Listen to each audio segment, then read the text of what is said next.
Hello mga kaidol, good morning. Have a nice day di ay sa inyo. Ako lang i-share ang panghitabo ganina gikan ko na duty padulong na kog uli. Mga ang oras alas 2 sa 15 sa kadlawon. Diha sa Libertad dool sa kanang naay gasolinahan nga Petron.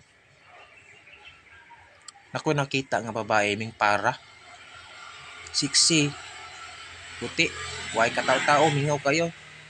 Way suga ba diya pag kadlaw na paong ba na timingan na naman to suga diha pero na timingan lang nga paong ang suga. Akong naon akong gyud na unungan ka rin ako no kay magiluloy-on lagi ko magiluloy-on lagi ta. Akong naon basin sit up ra ni basig tulis ang tuyuan. So ano ko mo no diretso na ko ay bahala ka niya.